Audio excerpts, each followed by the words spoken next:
We have a very brief amount of time, relatively speaking, this afternoon, so I will try to be brief. What we will do this afternoon is we will have two 20-minute opening statements, followed by two 10-minute rebuttals. We will take a break. We need to take at least one break for the television cameras. We'll let you know. That will come right after the opening statements. Then we will have what's called crossfire, 3 minutes of presentation, back and forth for 30 minutes, a total of 5 cycles of that. And then we will have 5-minute conclusions. Because of the time frame that we have this afternoon, we will not have an opportunity for audience questions after this debate, but we will have an opportunity this evening. So if you have a special question that you want to try to get asked involving the information that is discussed in this debate, make sure to write it down, because I assure you by this evening, if you're like me, you will have forgotten what it was. And then this evening you'll have that opportunity. Our debaters today, to my left, to your right, is David Wood. He is a teaching fellow at Fordham University, where he teaches philosophical ethics, which I find to be somewhat of a conundrum anyways. He holds degrees in biology and philosophy, and is co-author of the book, Who Was Jesus? Who Was Muhammad? Two Debates. He is unaware of this, but he was just yesterday elected as the president of the I Love to Travel Through Delaware fan club as well. Those of you here Friday know why that was. Shadid Lewis, to my right, is a convert to Islam, as we heard very eloquently last evening in the debate. Currently serves as president of the Hampton Mosque and Islamic Center. He has a certification in comparative religion from the Islamic Research and Propagation Center, and has studied the sciences of the Quran at the American Open Islamic University. And so I hope you will get out your pen and paper, and you will listen very, very carefully as these two gentlemen discuss, did Jesus rise from the dead? The first 20-minute opening statement from David Wood.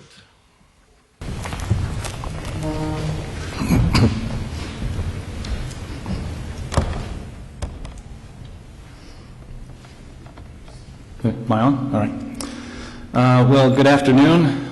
My thanks go out to Pastor Hardaway and Central Baptist Church for hosting these debates on Jesus' death, deity, and resurrection. And I think we should have debates like this every Easter, because this is the day Christians celebrate Jesus' resurrection from the dead, which we believe proved Christianity to be true. So I'm excited that Nabil and I get to follow Jesus' example by showing that Christianity is true here on what we call Resurrection Sunday. I'd also like to thank Shadid for his confidence and courage in coming into a Baptist church on Easter Sunday to argue that Jesus didn't rise from the dead. Since we're friends now, I can tell you you're in all kinds of trouble with God. Christians and Muslims agree on a number of issues. We agree that there is one God, all-powerful, all-knowing, holy, and good. We agree that God has sent messengers into the world, and that people like Abraham, Noah, Adam, David were mighty prophets. Concerning Jesus, we agree that he was born of a virgin, that he performed miracles, and that he was the Messiah. But we do have some disagreements on fundamental issues: the status of Muhammad and the Quran, the nature of God, whether he is triune, the reliability of the New Testament, and of course, Jesus' death, deity, and resurrection. These areas of disagreement are extremely important for people who seek the truth. Because if Christianity claims one thing, and Islam claims something different, and it happens to be an area where we can go out and research to see where the evidence points, then we, even with all our limitations, can know what the true religion is. Jesus' death and resurrection are perfect for this task. Islam teaches that Jesus never died, that he wasn't even crucified, and hence that there was no resurrection. Christianity teaches that Jesus died by crucifixion and that God raised him on the third day. Both religions are making claims that can be investigated historically, which means that we can examine the evidence and determine which religion is confirmed by the facts. In this debate, I'm going to argue that Christianity is confirmed by the evidence for Jesus' resurrection. In order to prove my case, I'll need to do two things. First, I'll need to show that we have good evidence that Jesus died. And second, I'll need to show that we have good evidence that he was alive again after he died.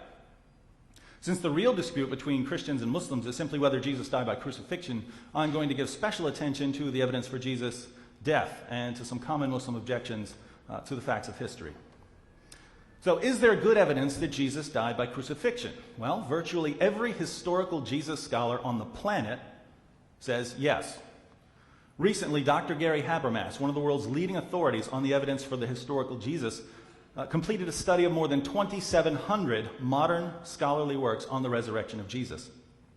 He added up the data and found that there are certain facts that just about all scholars agree on, and Jesus' death by crucifixion is at the top of the list.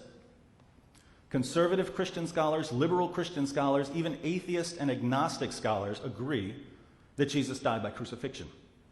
Let's look briefly at what non-Christian scholars have to say. Atheist New Testament scholar Gerrit Ludemann declares that Jesus' death as a consequence of crucifixion is indisputable. John Dominic Crossan of the infamous Jesus Seminar says that there is not the slightest doubt about the fact of Jesus' crucifixion under Pontius Pilate. According to Crossan, that he was crucified is as sure as anything historical can ever be. These are non-Christians. Marcus Borg, another member of the Jesus Seminar, states that Jesus' execution is the most certain fact about the historical Jesus. Jewish scholar, not Christian, Jewish scholar Giza Vermes says that the passion of Jesus is part of history. The passion is the series of events leading up to and including Jesus' death by crucifixion. Another Jewish scholar, Pinchas Lapid, concludes that Jesus' death by crucifixion is historically certain. According to Paula Fredrickson, the single most solid fact about Jesus' life is his death. He was executed by the Roman prefect Pilate on or around Passover in the manner Rome reserved particularly for political insurrectionists, namely crucifixion. And since no discussion of non-Christian scholars would be complete without Bart Ehrman, here's what Ehrman says. One of the most certain facts of history is that Jesus was crucified on orders of the Roman prefect of Judea, Pontius Pilate.